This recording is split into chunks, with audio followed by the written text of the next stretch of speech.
A tunnel built by North Korea underneath the demilitarized zone reaches into the south. Nathan Ben Corbus, via Getty Images. The tunnels are hundreds of feet below the Earth's surface and stretch from the North Korean side of the heavily fortified demilitarized zone into neighboring South Korea. One was discovered just 32 miles from the South's capital, Seoul. South Korea says the four passages, the so-called tunnels of aggression, were built to move thousands of North Korean troops quickly and covertly underneath the demilitarized zone and onto South Korean soil for an invasion, an accusation Pyongyang has long denied.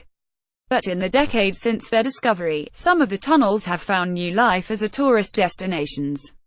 Thousands of Koreans and foreign visitors explore these odd relics of a frozen conflict, one that is now stressed by renewed tensions and in the spotlight ahead of President Trump's visit to the peninsula on Tuesday. The history of the tunnels. A South Korean soldier guarding one of the tunnels. Korean demilitarized zone. During the 1970s, North Korean defectors told officials in the South that President Kim Il-sung had ordered army units to subvert the demilitarized zone by digging tunnels underneath it to prepare for an invasion. 3 tunnels were found soon after. The first tunnel was discovered in 1974 by a South Korean army patrol, which saw steam rising from the ground and heard suspicious noises. A second tunnel was discovered in 1975. South Korean officials estimated that the second tunnel, which extended nearly a half-mile into their territory, could have accommodated up to 30,000 troops an hour. In 1978, a significantly larger tunnel was discovered south of Panmunjom, the so-called Truce Village, another popular tourist spot where military personnel on the two sides of the demilitarized zone come face to face. A fourth tunnel was discovered in 1990, and while none have been found since, some speculate that dozens have yet to be spotted. What visitors to the tunnels can expect? Tourists in the south are able to visit 3 of the tunnels through guided tours. For the equivalent of $10, according to South Korea's official tourism site, visitors can explore the most popular of the passageways, the third tunnel of aggression, located at Dorasan Observatory in South Korea's northwest. Inside the third infiltration tunnel at the demilitarized zone DMZ in South Korea. Video by the Seoul Guide. This tunnel was deemed to be the most threatening as an invasion tool by the tourism office because of its proximity to Seoul, just 32 miles away. The tunnel is 240 feet below the surface. Tourists enter through a gift shop before beginning a steep descent. They wear helmets to protect themselves from the low ceilings. A South Korean tour guide showing a map of one of the tunnels.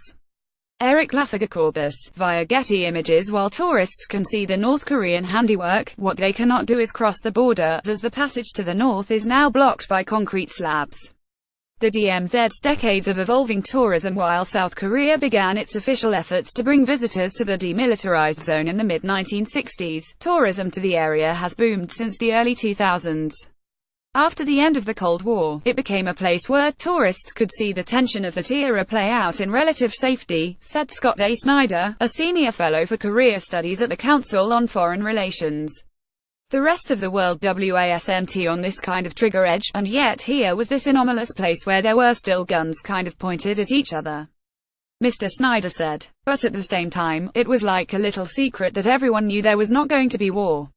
Tourists exiting a tunnel near Chaeol-won, South Korea. Ed Jones Agents France Press, Getty Images. In addition to the tunnels and the village of Panmunjom, ecotourism has become a popular draw for tourists. More than 6 decades as a no-man's land has allowed some endangered species of plants and wildlife to thrive in the demilitarized zone. South Korea's tourism authority says it has unintentionally become a haven for wildlife, as threats from both sides have again sparked fears of war on the peninsula. Mr. Snyder urged caution in seeing the demilitarized zone as an artifact of a bygone era and warned that its popularity had potentially negative consequences.